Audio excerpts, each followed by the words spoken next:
It's great that it's such a full house. Hopefully it won't get too full. And welcome to the 5th in our series on the brain and the mind.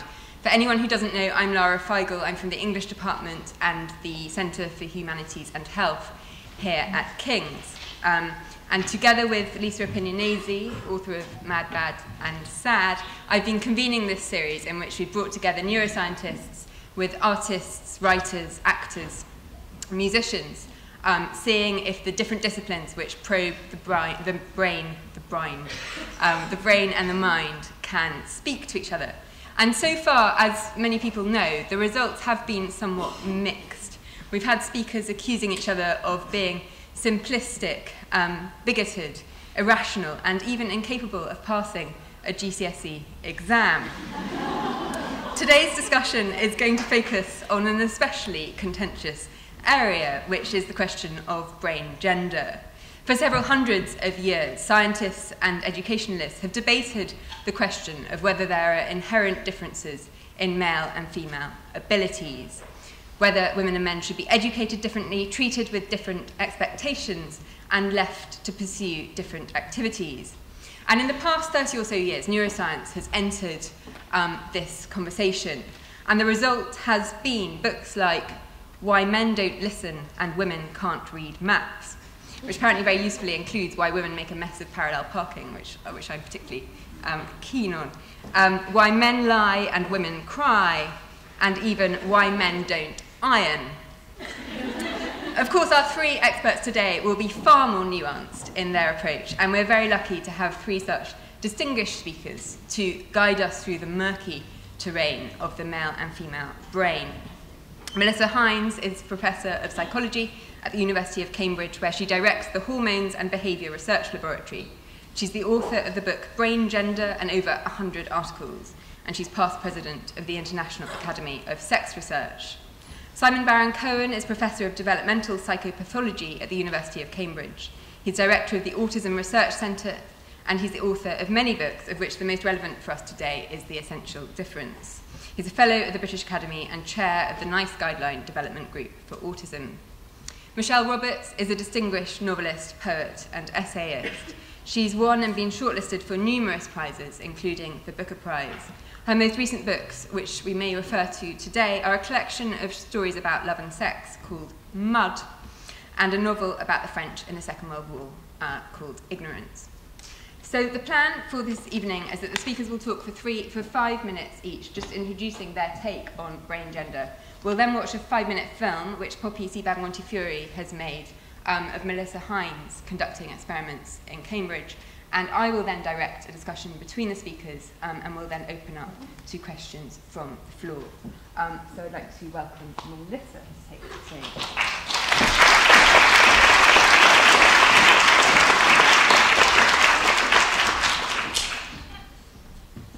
Thank you, Lara, and thank you both for inviting me here to be part of this exciting opportunity to talk between science and art about gender. If you read popular books about gender, you would think either that the female brain and the male brain were hardwired to be different, or that this was all a bunch of tosh, and in fact there was no credibility to the research suggesting that there are inborn influences on gender development. On the left is a book called The Female Brain, and you can see that the brain is depicted in computer wire, as if it's all hardwired to be a certain way. And on the right, Cordelia Fine's book, Delusions of Gender, says that the research that leads to this type of conclusion is fatally flawed. As always, both are right and both are wrong. Most human behavior, including gendered behavior, is the result of a combination of inborn factors and postnatal socialization. And specifically, inborn factors, genes play a role. Also, perhaps more surprisingly, the hormone environment during early development, prenatally and neonatally.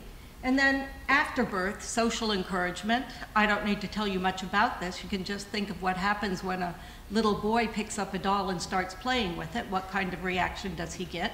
Very different one than a little girl might get in most cases. And as we'll see in the film that Poppy made in my lab, children self-socialize themselves by responding to information in the environment about what they should do if they're a girl or a boy. And this might be a uniquely human aspect of gender development, in that we have a sense of ourselves as male or female. So here are the X and the Y chromosomes. Genetically, this is the major part of what makes men and women different. And you might not realize it, but these chromosomes are very different. The X has a lot more genetic information on it than the Y, and this isn't just a trick of photography. There's a lot of it missing information here. And some of this is compensated for by the X that a male has, but some of it isn't. And we think that this is the cause of some developmental disabilities that are more common in males than in females. Testosterone also plays a role in human development, and scientists have come to think this is the case beginning with experiments in animals, literally thousands of experiments, showing that the early hormone environment influences brain development and behavior. And there's also good information, I think, it's convinced me that testosterone plays a role in human behavioral development as well. During early development, there are two periods when boys have higher levels of testosterone than girls do. One is prenatal, shown in that peak on the left. Girls' levels would be at about baseline during this entire period. And the second is neonatally, from about the 1st to the 6th month of postnatal life. And we think that during these periods, testosterone influences human gender development. A lot of different behaviors show sex differences and are so what we think of as behaviors relevant to gender development. Some of these are bigger than others, however. So I've shown the sizes of these various sex differences. And the biggest one's in gender identity, the red bar on the left. So most people with a Y chromosome think of themselves as males. Most people without a Y chromosome don't think of themselves as males. So that's a huge difference. The next biggest is sexual orientation. Most females are interested in males as sexual partners. Most males aren't, so that's a big sex difference too. And the next set of behaviors are childhood play behaviors. These show large sex differences as well. To give you a familiar comparator, the sex difference in height is about the same size. And most other sex differences, like in physical expression, empathy, mathematical ability, verbal fluency, are about half the size or smaller than the sex difference in height. So I've decided to focus for much of my career on studying why children play differently, because this is a nice big sex difference. It appears early in life. And one way we do this is just watching what toys they choose when they're given the opportunity to choose toys like dolls or tea sets that girls usually like, or toys like guns or cars that boys usually like. And this slide shows data from a study where we looked not only at typically developing girls and boys, all 3 to 8 years old, but also girls who had been exposed to high levels of androgen because they have a disorder called congenital adrenal hyperplasia, or CAH. And each dot here is a child. So you can see there's a large range of variability within each sex. But on the average, boys, the blue bars, spend more time with boys' toys than girls do, the red bar. And the girls who were exposed to the androgens prenatally spend about as much time as the boys do. So this suggests that perhaps this androgen exposure has influenced this behavioral outcome. Now, this isn't a report just from my lab. Actually, labs all over Europe, North America, and even in Japan have found similar findings. So this is well-replicated finding. We've also looked at whether normal variability in testosterone influences later behavior. And we find, looking in a big population sample of about 9,000 children, that maternal testosterone during pregnancy predicts gender-related behavior in female offspring. So girls who are strongly gender atypical, more boy-typical, have mothers who have higher testosterone than girls who are more female-typical. And more recently, we've looked at urinary testosterone during that postnatal surge to see if that relates to later behavior. And we found that it does. Here, again, you see the postnatal surge on the right, and we've looked at it in urinary testosterone, measuring testosterone each month in these babies. And we find that in boys, the blue line, it shows a surge, and in girls it doesn't, just like prior research with blood. And we find that this relates to children's behavior. Is this a pointer? Do we have a pointer? Maybe not. Okay. So we find that this relates to children's behavior. So the blue dots are boys, and this shows on the bottom their testosterone, and on the left their gender role behavior, with more masculine being a higher score. And in the boys, the correlation is significant, not so in the girls. If we put them all together, it's a huge correlation, but that's kind of cheating, because both characteristics show a sex difference. So you have to look at the sexes separately. But some evidence that this postnatal surge might also be important.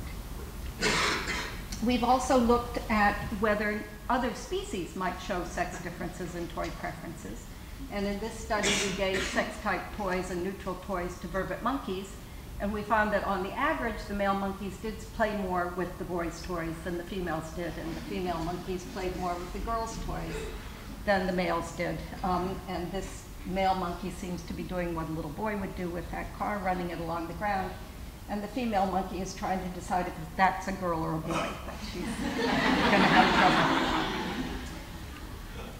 And to our relief, this finding was replicated by an independent research group in Atlanta, and they gave male toys and neutral toys to rhesus monkeys, and they found that the males preferred the wheeled toys more than the females did. What about other behaviors? Well, women with CAH, that androgenizing condition, also show reduced female gender identity. More likely to say they're not happy being females, for instance.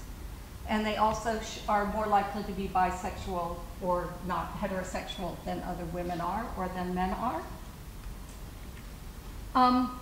And I want to just remind you that this is, I've just gone halfway through the list. I don't have time to go into detail about the social encouragement, but I'm sure you've all seen that in operation. And we're going to see some of the self-socialization in the video. You won't recognize me because I've had my hair cut. They won't even let me in at the border without careful scrutiny nowadays. And I also want to point out that in these androgenized girls I've been studying, some behaviors are more influenced than others. So if you look at how big the influence is on childhood play, it's much bigger than the influence on gender identity and sexual orientation, which suggests perhaps that there's more scope for other factors in relation to those other types of behaviors. And this is an important point because sometimes people say, oh, sex-typical play is influenced by the early hormone environment. That must be why there aren't that many women scientists. But you have to look at each behavior separately. You can't jump from one behavior to another and assume that the influence is the same. And speaking of women scientists, I want to remind you of another type of social factor that operates, and that's just unconscious discrimination. So in this study that's not from me, but from a group at Yale, they sent CVs, resumes of male and female young scientists, people who are just about to go for their first job. And they sent these to actual scientists in the United States, and they said, please rate these scientists on competence, hireability, mentoring, and salary. And this was quite recent, 2012, and these were real scientists rating real people. The resumes were exactly the same, they just had different names, either April or John, and the female scientists were rated lower across all of these various dimensions. So just to remind you that there are social influences on gendered outcomes as well. And a word about the brain. People sometimes see pictures of differences in the brain, say between men and women, and they think that that means it's hardwired or inborn. That idea is outdated. We used to think we were born with all the neurons we'd ever have. That's not true, and we now understand that. All of our behavior is based on our brain, and our brain responds to our experience by changing. Whenever we learn something, our brain changes. So if you see a picture of a neural sex difference, that doesn't mean it implies anything about where it came from. It doesn't mean it's innate. And it's even been proposed that the sex differences we see in the brain may help the sexes to behave similarly. And just to conclude, testosterone is one factor that's important for human gender development, or I'm convinced that it is. We might debate that. Its influence on children's play behavior is well established. It influences some behaviors more than others, however, and it might not influence all behaviors that show sex differences. And there are many dimensions of gendered behavior, and each is influenced by a different combination of genetic, hormonal, and social factors. And I'd just like to say thank you to various organizations and people, and thank you to the audience.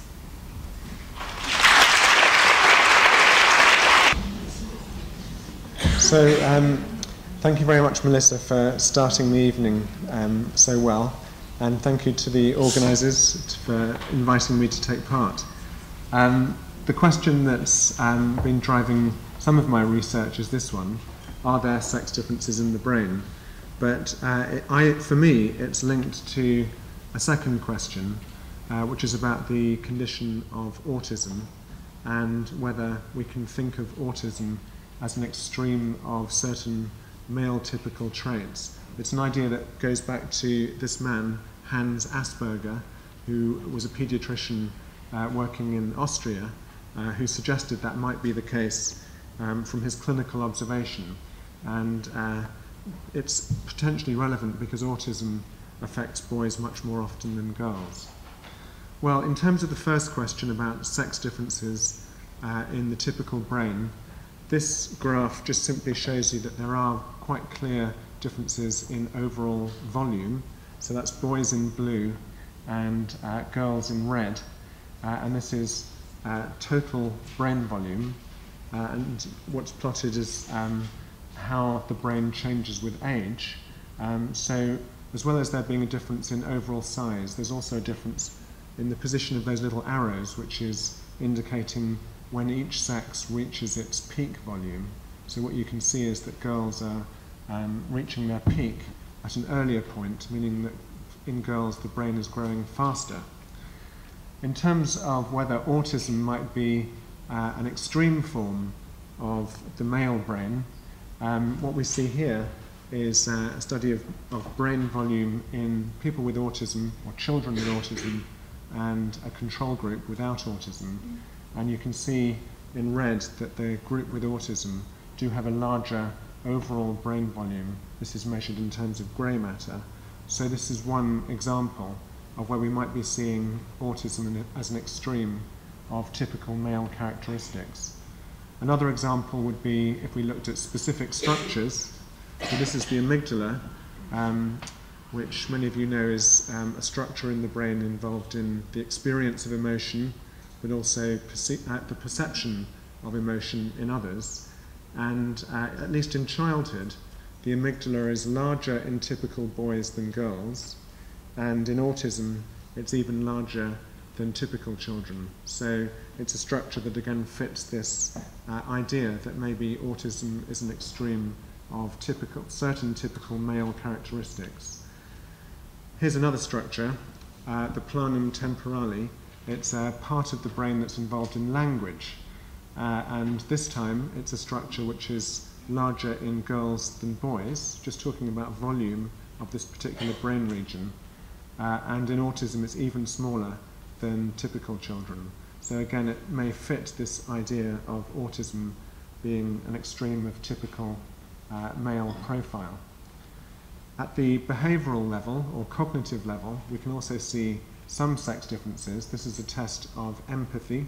Melissa mentioned that as a relevant dimension for the study of sex differences.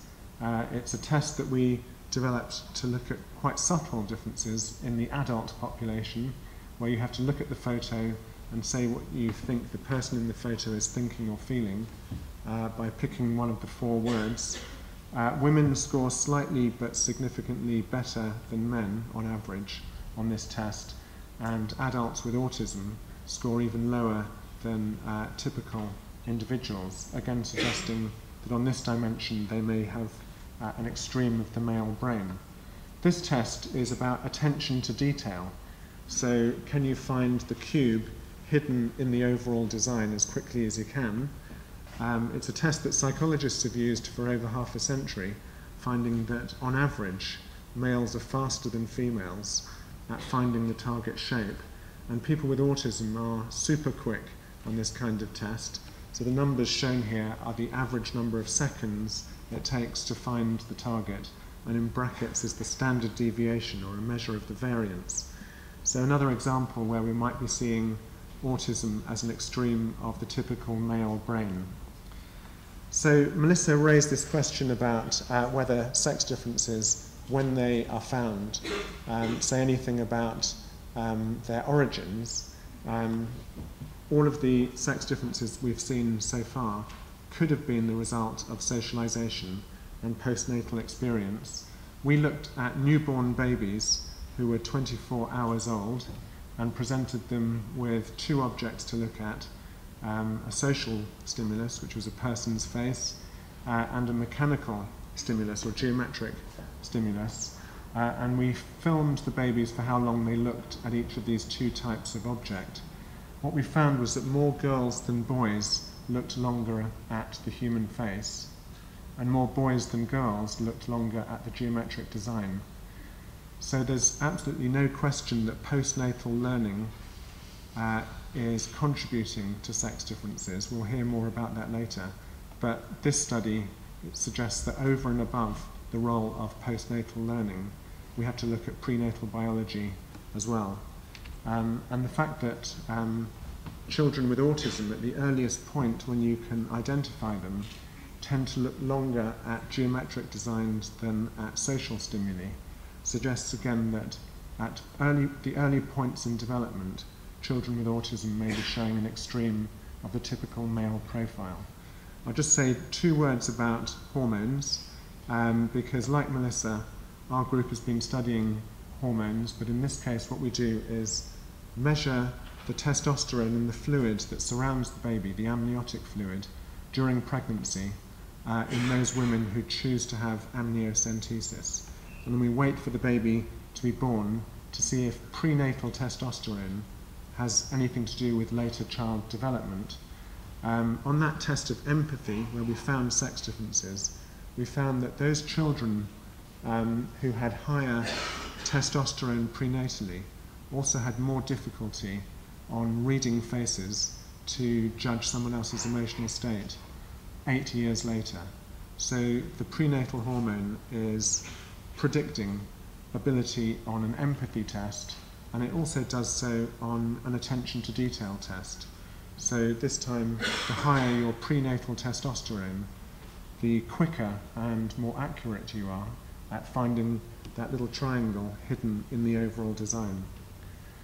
And finally, because these children are old enough now to tolerate a brain scan, these are children whose mothers had amniocentesis, so we're able to know how much testosterone each fetus was producing.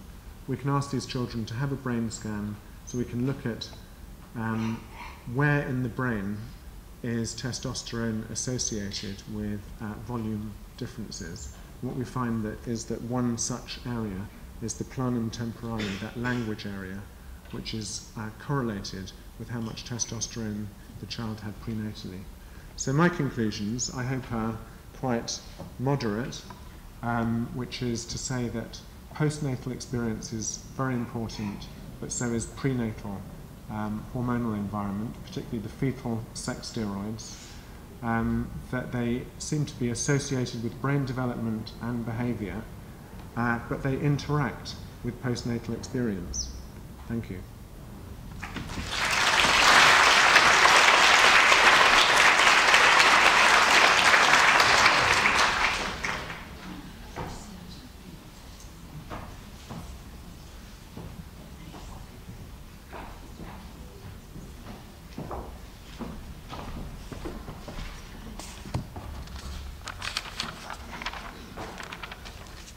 Hello everybody. Thanks very much to the team who've invited me to be with you tonight, and to our two previous speakers. Because I'm a writer, a poet, a dramatist, novelist, short story writer, playwright, the language I use is very different from the language we've been hearing just now, but I think that's part of the point why I'm here. I wanted to begin with a visual image, which I haven't got a slide for. I'm going to describe it to you. Just after the tsunami, I saw a picture in the paper of some health workers, 2 of them. They were dressed in white suits with complete face masks and boots on. And there were 2 of them. They were carrying between them what was clearly a corpse, a sheeted corpse. And their gestures were those of enormous tenderness and compassion, also of strength, carrying this heavy body. And also one could see their organisational skills. They knew what they were doing. What you couldn't see was what gender they were. Their gender was completely absent and completely unmarked. And I found that an extraordinarily gripping and beautiful image, because it made me realise how much in the culture we live in, gender is marked, to the extent sometimes that it seems a little anxious. For example, in popular culture, if we look at something like advertising and marketing, Fisher-Price now sell a toy. It's called a role model toy for a girl baby of 0 to 6 months, and it consists of pink bracelets and powder puffs and lipsticks and so on strung over her baby carrier. Capitalism, the economic system we live in, has clearly realised there's an awful lot of money to be made out of gender differences. It means you can perhaps sell twice as much stuff. So as a writer, when I'm thinking about gender, I'm thinking about history, culture, economics. And what strikes me is how much definitions of gender difference have shifted historically. Sometimes, I think, according to the organisations and institutions in power at the time. If we look at the way that the Catholic Church defined gender in Italy in the 17th century, for example, there was a convent full of heretical nuns, an all-female environment, but where the prioress apparently abused her position by putting a crown on, striding around in the chapel, pretending to be a kind of pope, and then having favourites with whom she made love in her cell. So when the Inquisition got hold of this and were very alarmed because this was bad behaviour, that they had to work out what to do. And their definitions were quite fun because they thought that the women behaving badly sexually was pretty terrible, but if their clitorises measured more than a certain length, then the women were probably too male, and their sin was even worse because male homosexuality was worse than female homosexuality, and that was completely normal for the time. I think I'd also reduce the way that economics can come into our definitions of gender if we look at a much more recent historical moment, just after the 30s. Women were needed in the munitions factories, so they were suddenly told, they were capable of doing work that hitherto men had done. After the war, women were relabeled as caring, compassionate beings who needed to live in a suburb and look after babies and look after husbands. So that notion of what feminine gender was changed, again according to economics and politics. In the 1960s, when I was growing up, we were deemed as females not only to be especially gifted at caring for the babies we had, but also associated with this with the task of housework. So women had this special inborn talent, we'd all laugh at it now, for cleaning lavatories. Men just didn't have it. Later on in the 80s, when women were encouraged to work outside the home, go into the city, wear big shoulder pads, do work that only men previously had been thought capable of doing, like working in the city, poorer people, often black or Asian, males, could be drafted in to clean your house and clean your lavatory. These are broad brush caricature strokes, but I feel that's my role tonight, just to remind us of the context in which we're trying to debate these very subtle and complicated issues. I'd also say I think that having studied a lot the history of how women relate to children and babies, our supposedly innate nurturing capacity, empathetic capacity, doesn't actually stop us killing babies when we feel we need to. There's a great history of infanticide by mothers of their babies when they feel they can't look after them for whatever reason. And we've also seen, I think, how women can be drafted in to be non-empathetic in war. For example, American female soldiers involved in the abuse of prisoners. So I always end up thinking of gender as very fluid, flexible, changeable, and contradictory.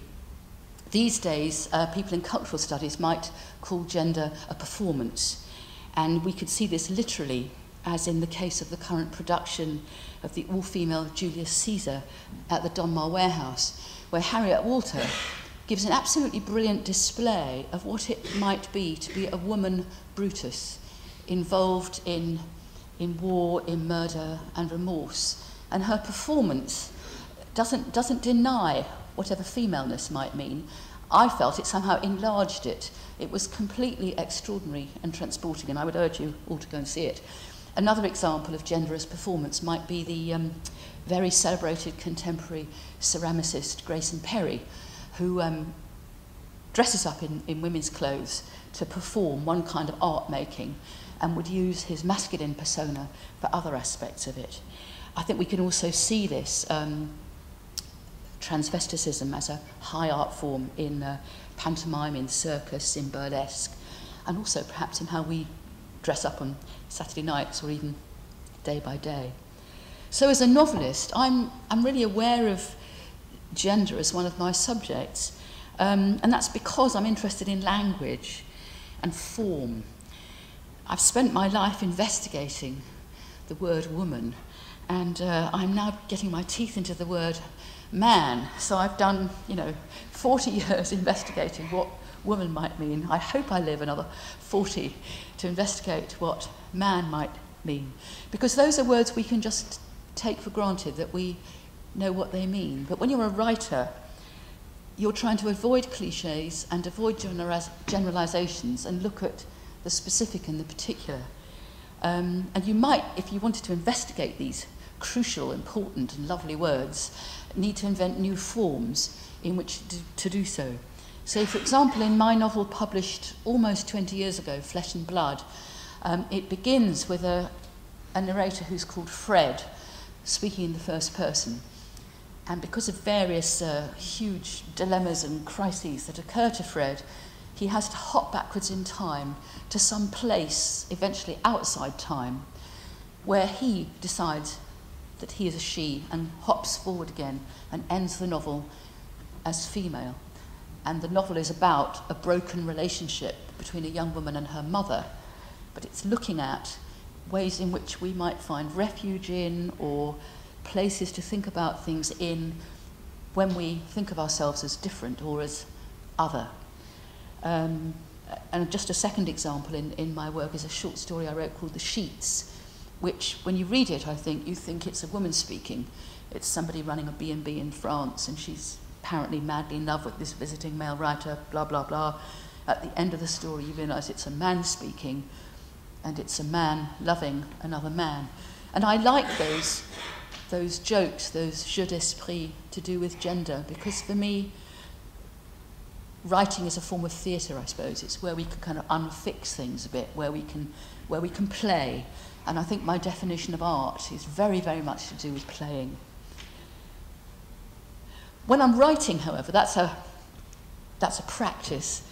I don't actually experience gender at all, because what you do when you write fiction is you let go of your normal daily self, your ego.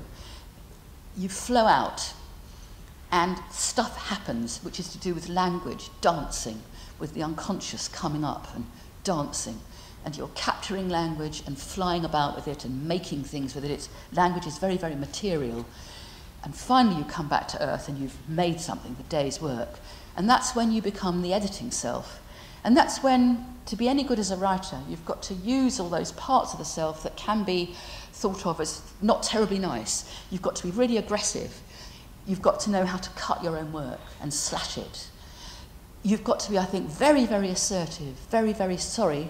Time, yes, okay, all right. Assertive, aggressive, you've got to love solitude, you're going to have to be extremely unfeminine.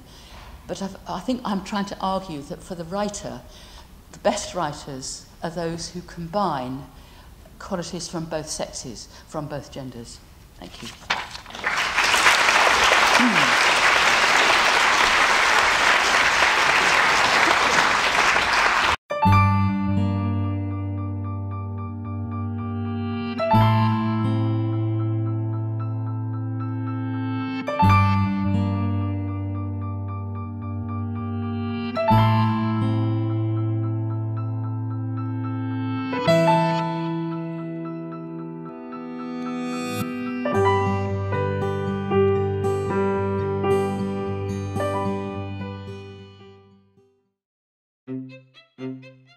The subject of sex differences is very appealing to the popular press, and typically they want it to be a short, simple answer, like it's all down to nature or it's all down to nurture.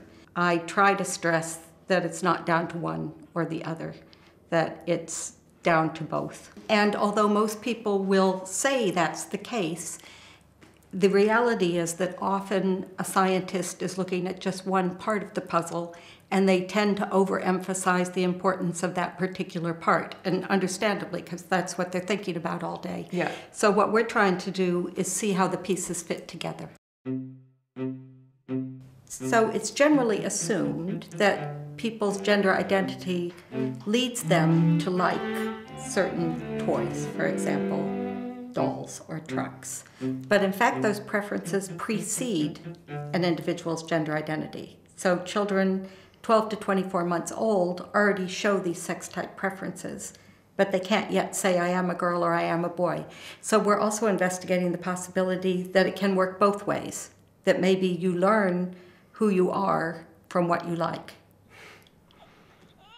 One possibility that we're looking at is that there's something prenatally that contributes to this sex difference in toy preferences. And we have found that there is a contribution from the early hormone environment, so from testosterone in the male fetus. But then postnatally, there are other processes as well, and that's what we were looking at in this particular study. Look at these colors. Which one do you like? This one or that one? So Ivy Wong, he's trying to find out when does this preference for pink emerge, and what else might be going on in children's lives at that time that might explain why it emerges. Does it have to do with their gender identification, for instance, or might it have to do with things like going to nursery school where they're exposed more to these sex-type color preferences?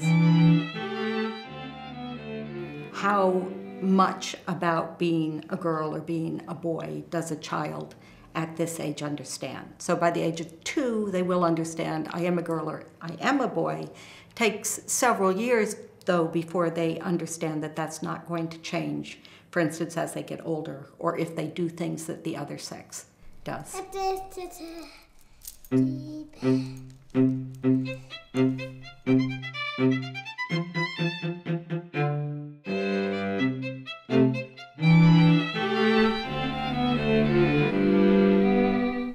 I think one of the things that makes us uniquely human is our awareness of our gender.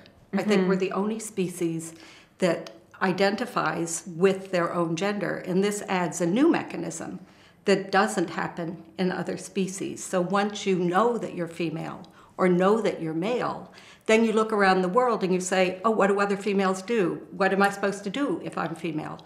And then you decide that you want to adopt those behaviors. If you teach children that certain things are for their sex or for the other sex, they then usually behave in accord with those labels that they've been given. These pictures are going to tell me who should play with each of these different toys, if these toys should be played with by boys or if they should be played with by girls, okay? So who do you think should play with that balloon, that green balloon? Girl. Who should play with the silver balloon?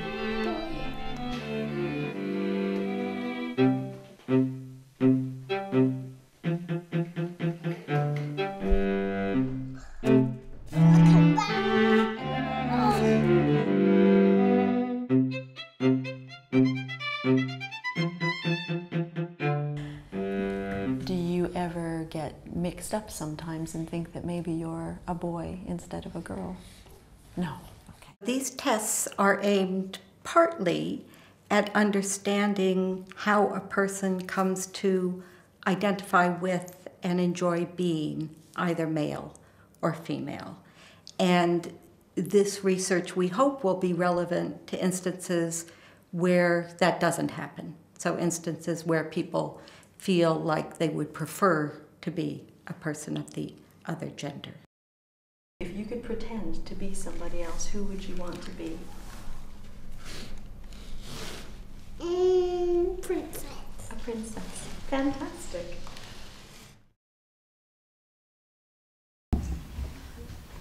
Thank you very much to all our speakers, and thank you to Poppy Sebag-Montefiore for the film.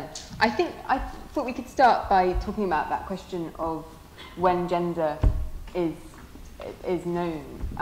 When is it so two people know their sex, but then when do they know they're not going to change? Yeah, it's surprising how long it takes. So children can verbalize that they're male or female, girl or boy, by about the age of 2. Maybe they know it before that and we can't measure it, but certainly it's there by 2. But it takes them on average till about 6 or 7 years of age to know that they aren't going to change if they do the things that the other sex typically does. And we're coming to think that not just me or my lab, but people in this field in general, that that's why children are so strict about doing gender-type things. They're actually afraid that if they do other gender things, they might change into the other gender. Yeah. So I wanted to ask Michèle about this, because I'm struck. My sense from the work of yours I've read is that gender is more flexible with your children than your adults. I don't know what you think about that, but I was thinking particularly about the story, I think it's Colette Looks Back, where she's a tomboy who's sort of discovering her sexuality and seems to be more fixed as feminine by the time the story finishes. Yes, I was imagining a small girl who knows she's a small girl, but who's growing up in a village culture in France where boys and girls are educated together. So they fight together in the playground and they run about together and they play sexy games together. My own experience was that I had a really fluid experience of gender until puberty. And puberty was marked, or it marked you in very particular ways in that very early 1960s culture.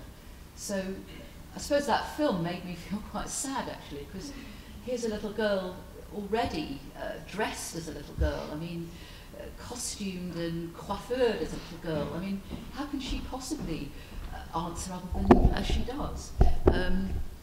I thought she was a very unfree child, and I think in my fiction I like to imagine little girls having a much greater freedom. I mean, would you say that that's a lack of freedom? Well, I don't know. I mean, I know this little girl quite well, and so I was surprised at how pink she was in this film, and her parents aren't that gender stereotype. So I think it's a phase that children go through in our society right now because they are marketed so heavily to pink things, and they do outgrow it once they get past that stage of thinking that they might change. And did you have anything you wanted to say about the film? Did it confirm your sense of I mean, has your research pointed to girls liking pink? We haven't looked at that particular question, but you know, I'm just speaking as a parent. I can remember when my children were this age, and sort of being dragged around toy shops by the child. So you know, what the parents might try and steer the child towards seems to be pretty irrelevant, in my experience. I was interested. You're driven by the child's interests. And those are in turn driven by their peers and by advertising in many cases that parents can't control. But you would say before they're driven by their peers, they're driven by their own identification with their gender? Well, no. I think that in terms of toys, this is where things are quite separate. In terms of toys, I think there is some inborn component to different interests and objects and the things that those objects allow you to do.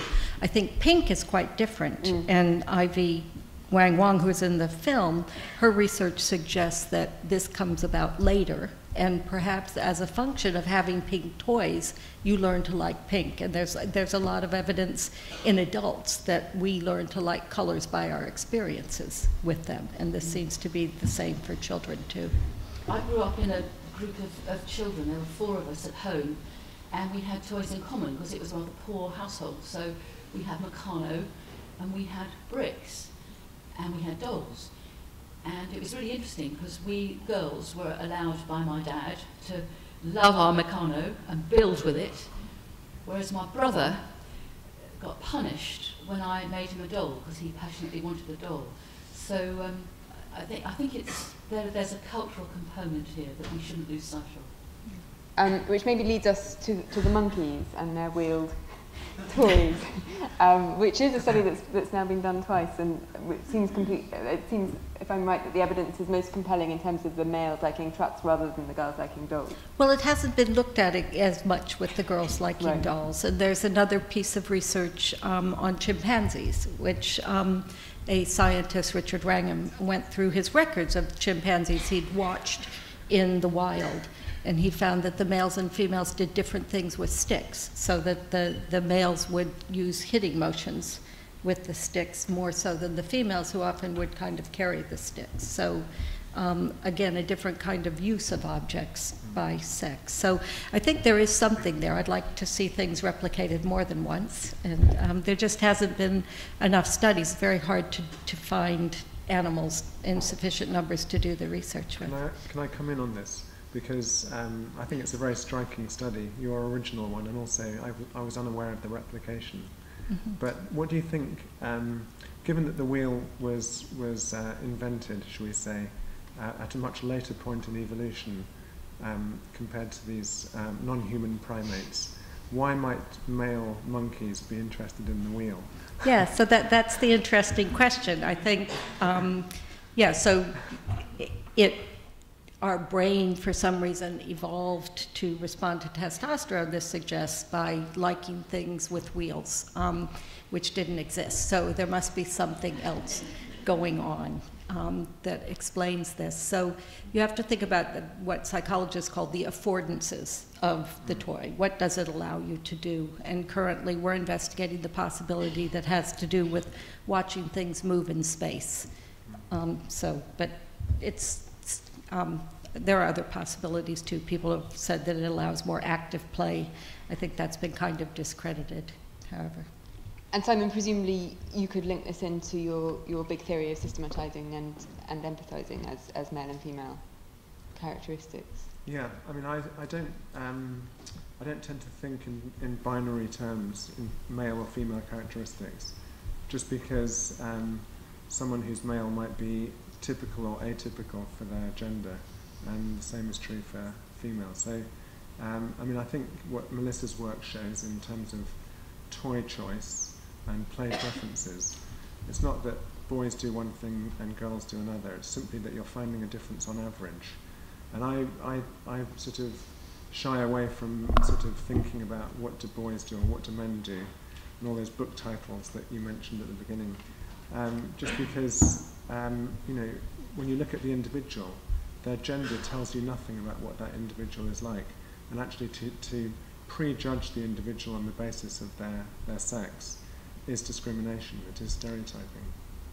But nonetheless, your book does make quite a clear, I mean, perhaps whilst it allows for the possibility that there can be men who are female, who have female characteristics, and women who have male characteristics, yeah, you make quite big claims about the fact that the average male systematizes while the average woman empathizes, and that these have evolutionary benefits. What we find in studies, I showed a few of them today, is that when you compare males and females as groups, you just see differences on average. But within each of those groups, there are going to be individuals who don't fit the mean, the average. So maybe you could just outline your average theory for systematizing. Sure. I mean, you know, what we've found is that boys have a stronger interest in systems on average. So systems might be collecting things where you want the complete set, or it might be taking things apart to figure out how they work, or it might be lining things up in very sort of orderly patterns. just because you love systematic patterns. And it's something that we see to an extreme in autism, where they love patterns and love predictability, and also love taking things apart, much to the sort of frustration of their parents. Come home and find that, you know, the toaster in the kitchen has been taken apart by their child with autism. But to me, this is a sign that the child is trying to understand this aspect of the mechanical world. And would you see trucks as fitting in? Yeah, I mean, trucks are, you know, they're mechanical systems, and it sort of makes sense in the human context. But I was kind of asking Melissa that question because we don't see a lot of interest in mechanics outside of human beings. Yeah. So, right. So I wouldn't view it as systemizing. Actually, I think that's kind of a fuzzy concept. So once you have it, you can view most anything, I think, as systemizing. So I think it's more about moving things in space. I'm not sure how I would separate that from systemizing, because it is so fuzzy.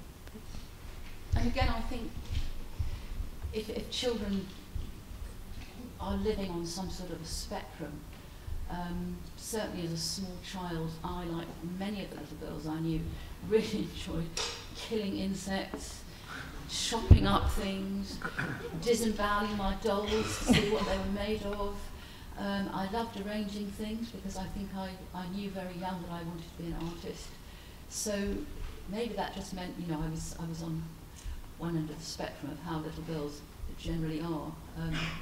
I'm going to keep plugging away at this, but all the same. And just to continue with, do you want to just explain empathising and how you're defining it? Yeah, I mean, I think some of Melissa's work is relevant to the idea that girls may have a stronger interest in people, on average, than boys do. But it's not just looking at dolls or inspecting dolls. Often what they're doing with dolls is creating social stories. They're imagining the mental lives of these little pieces of plastic. So they're attributing emotions and thoughts and intentions and creating whole narratives. And you just see a lot more of that kind of play in girls than boys. But again, this doesn't apply to all girls. And I showed you one test of empathy, which was being able to recognize from quite minimal information, quite subtle information around the eyes and the face, you know, the cues to what someone might be feeling. And the faces themselves, were they actors or were they? Well, I mean, those are just photographs taken from magazines. And so how do we know the accurate answer? You'll never know. And it's so did you decide? Well, in these studies, the way it's done is you get a panel of judges and you give them the choice of these 4 different mental states, and you just look to see what the consensus is. So it's consensus. But, you know, I'll never know what you're thinking. Or how many were on the panel? Well, in different studies, we've got panels of 20 or 50. So you're just looking for what is the majority view. But it's the nature of mental states that they're, you know, you'll never know what someone is truly thinking or feeling. I was very interested, I read about a study where men and women did a test for, I think one of these tests for empathy, and the women scored much better, but then in a separate test they were paid for the number they got right, and the men scored equally well with, with the women, which seemed to suggest that empathy is the sort of the lack of male empathy is a kind of an unwillingness, or a sort of a kind of prioritization of other if the things, stakes are high enough, yeah.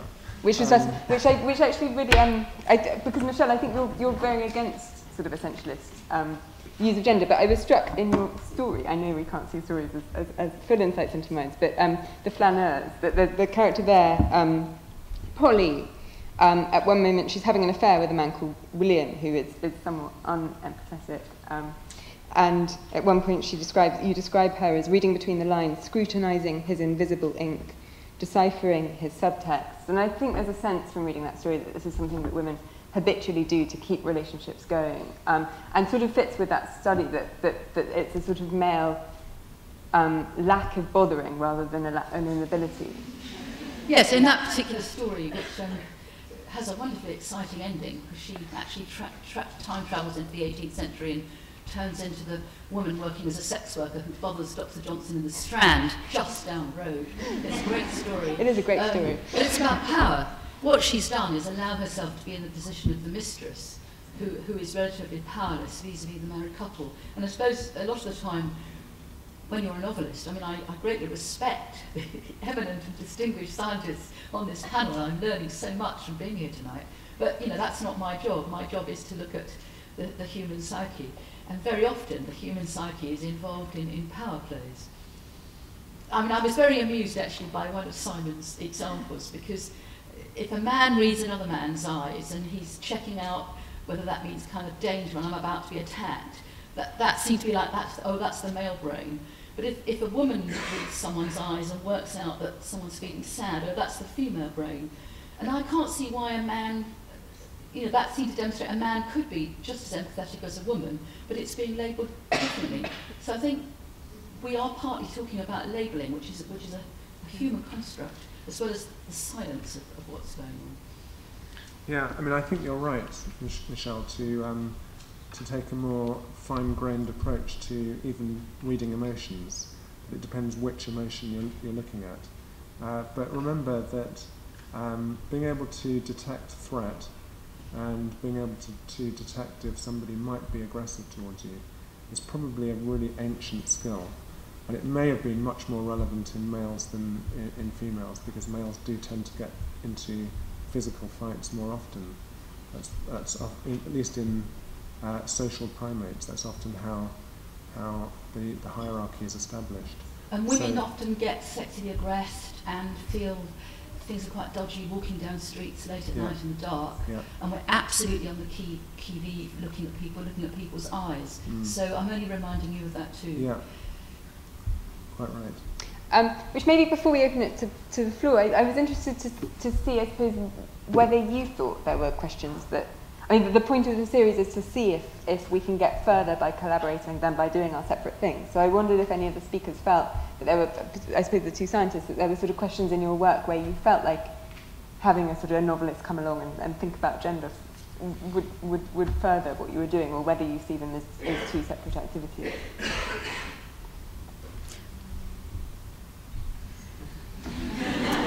I generally find it's interesting to have someone with a different perspective come along and look at the work, because they ask interesting questions and make me think about things I might not have thought about before. But I had never thought of it in terms of a novelist specifically. But I think anyone with a different perspective on the world, it's useful to talk together. And so I'm quite interested in, or very interested, I should say, in this country, because I realize it's different than in the US, very interested in what Michèle has to say. And I wish we had more time. I feel like we're only able to really scratch the surface in this small amount of time. And Michèle was talking earlier about the androgynous mind, which seemed to relate so many, you know, Virginia Woolf in A Room of One's Own talked about how she wanted to invent, I think, an androgynous mind that would write, that the best writers would, I think she's taking it from Coleridge, but she says, what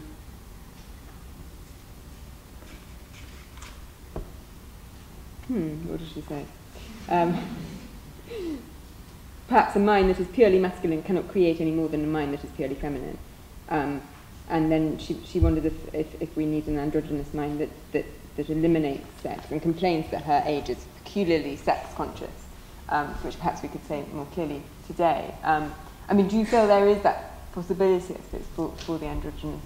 I don't actually agree with Virginia Woolf, and I think she had real difficulties in writing about sex, and she doesn't do it in her novels. You've got to go to her amazingly sexy letters to her lovers, Vita Sackville West and others, to get sex in Virginia Woolf.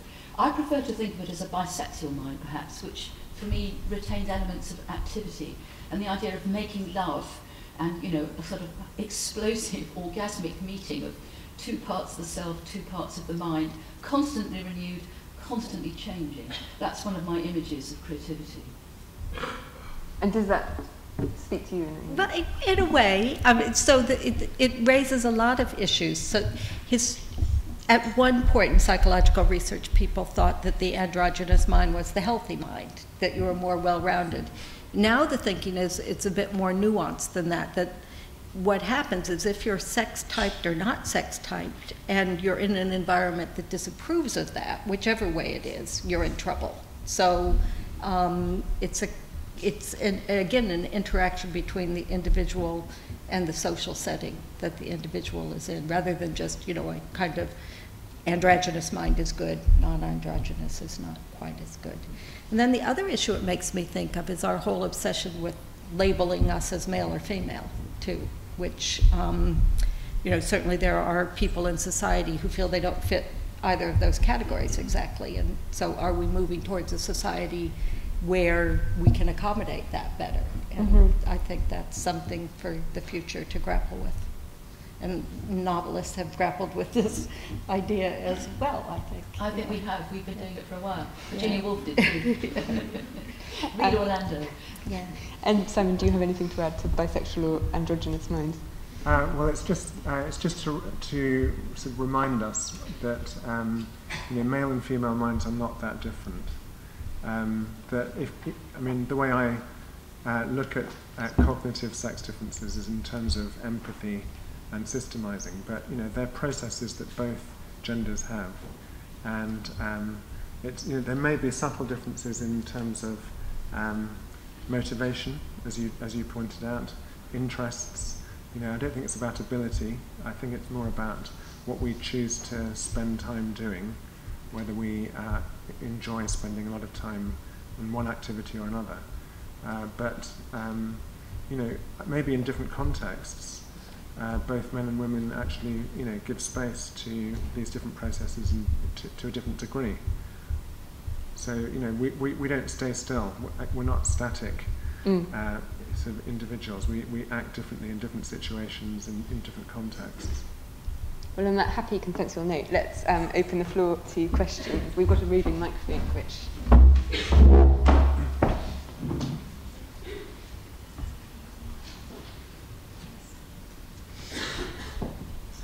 Lisa.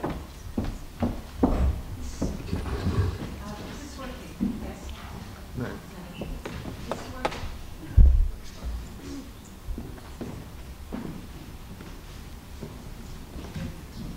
It's not working. Sorry. It's my voice. The mic is working. I'm not a boy, obviously. Simon, this is really a question to you, and it arises from an earlier session which was specifically about autism. And I just wanted you to unpack this word empathy for us a little bit. You know, if it's going to be one of the possible areas of gender difference. During the talk about autism, I think it was one of the, either Francesca Happe or it might have been Kathy Lett, were talking about the fact that empathy, in the way that they understood it in terms of autistic children, was not that these autistic children didn't necessarily feel for others' suffering. It's just that they couldn't read the signs of suffering. So if you walked into a room and somebody was, you know, doing that, you know, making a contorted face, the child who suffered from autism might not know that that signified pain. But if you came along and said to this child who had language, that person is suffering, that child would go, oh my God, no, that's terrible, that's terrible. So the empathy is not about the feeling, it's about reading the other mind in this case. And I wondered whether that's whether you could talk about that. Yeah, so although empathy is a single word, it actually covers a multitude of different component parts. And at least two components are cognitive empathy and affective empathy. So the cognitive part is, as you said, just being able to read other people's behaviour, to interpret it in terms of what they might be thinking or feeling. But the affective part is being able to respond with an appropriate emotion to someone else's state of mind. And the evidence so far seems to show that in autism they have trouble with the first part, with reading somebody else's behaviour or their face or their tone of voice. But once they get to hear what someone else is feeling, they respond pretty normally. So as you say, if they hear that somebody else is hurt or upset, it upsets them. And is there any gender relation to one of these or the other? I mean, you know, if I think of the Venus and Mars example, it's obviously clear that the male, can't read the first. I mean, is that the bit of the masculine that's related to empathy, or is it the feeling side? I think that the affective part of empathy, the sort of responding element, is much harder to study. So the sort of recognition part, you can have tests like the one I showed you where you show them photographs and see how they score. But but being able to measure how someone responds, and whether they're having an appropriate emotion in response, it's much harder. We tend to be limited to measures like heart rate and how much the person sweats on the palms of their hands when they're seeing somebody else in pain, for example. So physiological measures, but it's quite hard to get direct measures of that part of empathy. But you know, you might look at the category, the psychiatric category of psychopaths, as a good example where individuals have trouble with that second part of empathy, responding appropriately to someone else's state of mind. And that's, again, much more common in males than females. At the back, we go round, stop there, and then pass it back. So, do you want to start there? I'd like to put a question about whether we think gender or age is more important. And just to illustrate it by saying that in a large child mental health practice, we saw twice as many boys at the age of 8, 1.5 times at 12, equal at 13, and suddenly twice as many girls at 14. We need to emphasize that we were seeing, let's say, 1 in 20 of children, so you might say they were quite unusual. But I'm still going to suggest to you that we tend to have a quite fixed view of gender, and we've talked a lot about boys and girls and early influences, and then see cultural influences later on. And I'm suggesting a developmental influence at a later age, and then I won't bore you with saying what my wife and I at 60 are struggling with. Melissa, Are you saying you see more children, when you say you see more boys early on and then girls later on, is that with mental health problems in general? More boys with what you referred to with the developmental disorders would be very significant, and more girls at the age of particularly of 14 who are taking overdoses 10 times as many times, cutting themselves to relieve themselves of internal tension, in what I used to describe as a high level of internal arousal. Yes, so Mike Rutter, for instance, has suggested that boys are, and the data, the numbers support this, just as your observation in your clinic does, that boys have more developmental disorders involving cognitive systems, and then after puberty, girls have more, say, depression and other emotional kinds of disorders. So yes, and certainly for, say, schizophrenia, there's a sex difference in young onset boys, more likely, and then later in life there's less of a sex difference. So I don't see either factor as more or less important, they're just both there. You have to think about age as well as gender, and other factors, you know, culture, for instance.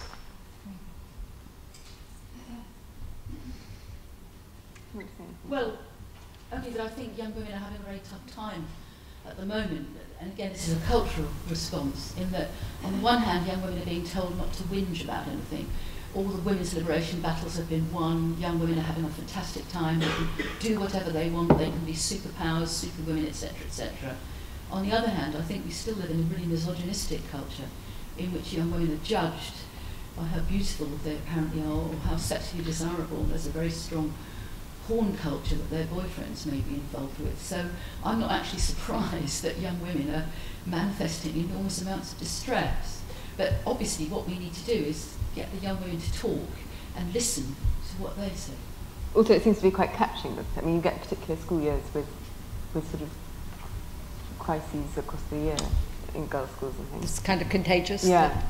Yeah, I'm not something I know too much about, but maybe our mental health practitioners would have observed that. Maybe let's go. I think the microphone's now. Yeah. There are other species that I think primates and birds at least that use tools, and I just wondered if that was a sexually differential thing. Melissa? Yeah, it's again something I'm peripherally aware of, but what struck me is that in some of these primate groups, colonies, or populations, that the females have been the one who think of the new way to use the tool and then pass it on. So I think it illustrates again that, you know, some of our conceptions about what should be male and what should be female, even in other species and even more so in our own, is we always have to think of it as average differences and culturally determined to some extent. The man in the green jumper. Hi, this is for Simon really. I was just interested, because your research kind of focuses on individuals with autism, which is obviously such a diverse group in terms of things like language ability, how successfully they perform maybe on IQ tests. I was wondering how important it was for your research to kind of represent that spectrum of difference, and how you kind of go about ensuring that you're kind of capturing that in the participants. Right. No, it's a very good question, because you're reminding us that autism is a very wide spectrum. So at one end you might have an individual with no language and with severe learning difficulties, and at the other end you might have someone who's very verbal and with good intelligence and able to cope in mainstream education and employment. So it's a very broad spectrum. Researchers do tend to sort of focus on one bit of the spectrum at a time, usually because of the methods that they're using, and that does sometimes mean that we don't see in the same experiments or the same studies, we don't see that whole spectrum. But it's just a useful reminder. We don't actually know whether there are sort of subgroups and more differences within the autism spectrum than there are between autism and typical individuals. And if I could just be rude and ask a follow-up question, do you think there are any potential dangers for kind of talking broadly about, you know, any potential dangers that can throw up by talking broadly about autistic people when you might not be kind of looking at all of them all at once? Yeah, I mean, you know, up until May this year, we've got the category of Asperger's syndrome to describe one end of the spectrum, and classic autism to describe the other part of the spectrum.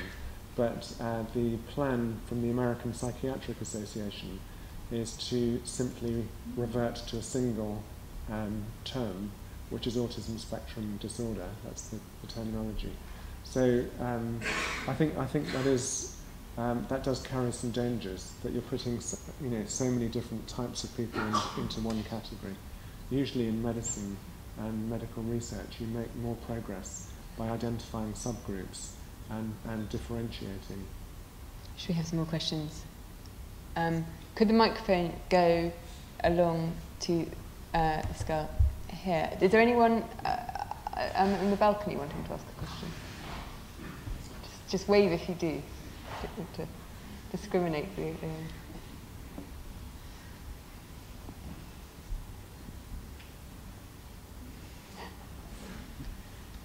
Hello. This is, sorry, another autism question, because I've got a little autistic boy. And I was just thinking about the research about the extreme male brain. How would that perhaps translate into treatment? Because at the moment, we're getting all the early intervention, and to me, it does seem very masculine. It's all about routine, structure, very structured and predictable, and that's stereotyping, but would he benefit from fluffy, unpredictable, imaginative, girly, dressing up in any way? I don't know. To complement, because I like the fact that in your talks, you highlight the skills autistic people have and how they can use the attention to detail and the ability with mechanisms, but they also have difficulties. So is there some way that the female side could be used in treatment? That's my question. Yeah, no, it's a great question. one approach we've taken to teaching empathy to children with autism is to present information in a very systematic way. So, for example, teaching them through computers and presenting emotions as if they're unambiguous, when often they're not. Often they're very ambiguous. But just trying to treat emotions a bit more like facts, and that does seem to have some benefits. We've done some evaluations that if you present the information in a clearer and more systematic format, children with autism seem to be able to learn it more easily. But I don't think that's the only approach, and it would be very good to try other approaches, like using drama and role play, even with children with autism. Sometimes it's said that they have difficulty with taking perspectives and turn-taking and imagination. But actually, I think it would be good to evaluate whether methods that are what you called more fuzzy, but maybe like drama therapy, would actually have a benefit for empathy. Any more questions? Do we have any sort of more general questions? Can you pass it to the behind you? Thank you. I was wondering, because we've had some really great neuroscientific findings explained to us tonight, but I really feel like, in a way, it reinforces gender roles, especially through marketing of, for example, gender types toys. And on the other hand, we have a novelist who's told us about exploring gender boundaries and the way that you can kind of push them forwards. So what do you think, this is a question for all of you, what do you think can science and arts bring to exploring gender boundaries? And especially, I think this is really important when it comes to LGBT issues and women's status, because I think some of the findings that we've been showing tonight might really influence women's status in society. So I just wanted to really influence women's status in society in the way that you in terms of trapping women in female roles. Yeah. Michèle, do you want to? Yes, well, I think there's a real struggle for women artists, which is the field I work in. I mean, very, very recently, an eminent art critic such as David Sylvester could say to a very eminent woman painter, "Oh, women can't paint." The perception being that women couldn't move things around in a studio, couldn't make sculpture which involves using the brain in a particular way. So I think there is a social struggle, a cultural struggle, that has to be waged by women, and of course by men who don't want to be stereotyped either. And it's ongoing. There is a real problem, though, I think, which is that feminism has a pretty bad reputation at the moment amongst your generation. Feminists are routinely caricatured as ugly man-haters with enormous amounts of hair on various parts of the body which ought to be shaved off immediately. So it's quite difficult, I think, to come out and say, we feel there's an injustice, we've done our research, we want to change things. And I think women need each other. I think that's absolutely crucial to change things. Women need each other. It's about politics, about organising. Melissa, do you feel like your work interacts with feminists? Well, I worry about one of the issues you raised, which is what does mentioning these inborn influences, what consequence does it have for people's perceptions of men and women? And certainly when you present this evidence on its own, social scientists have found that certain people then are more likely, certain types of people then are more likely to endorse sexist statements. Like, if I were a manager of a company, I'd be more likely to hire men than similarly qualified women.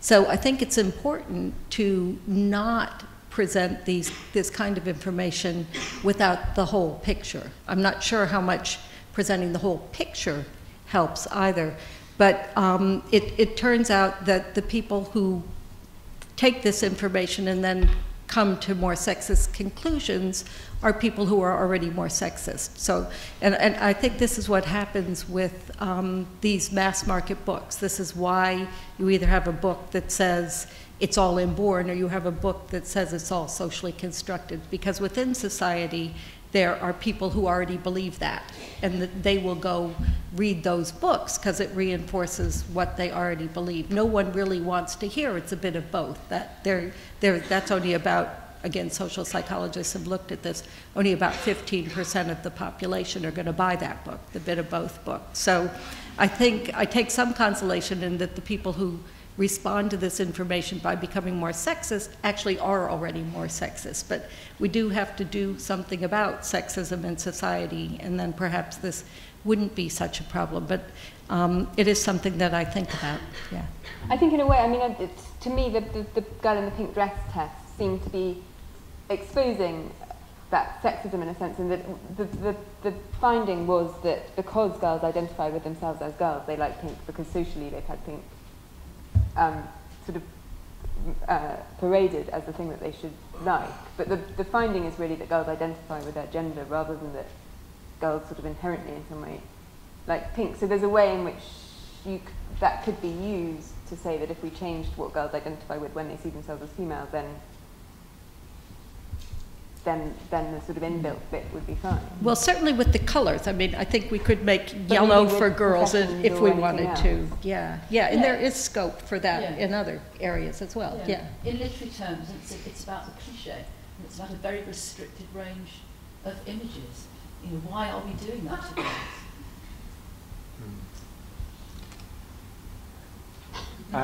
I was going to come in on this in relation to role models. You know, at one time in history, the image of a scientist or even of a doctor was always male, and I think it's been very, very liberating to see that over the last century, the last half century, women have gone into science, and you know, the results show that women and men do science as well as each other in terms of academic performance.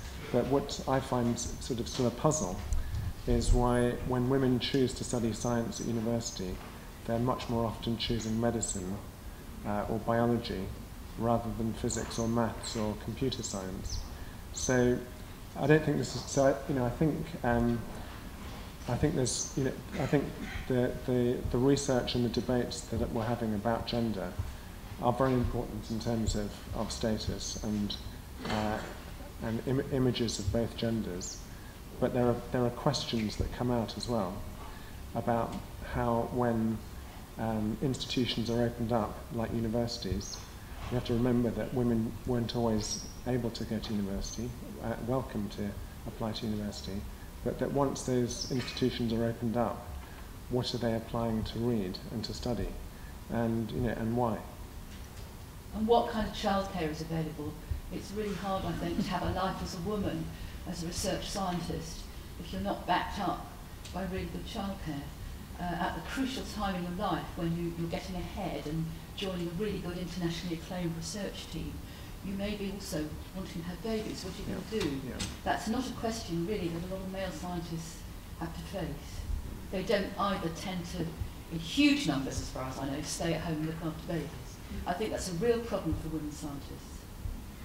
Well, I think on that note, let's all go home and overturn some gender boundaries tonight.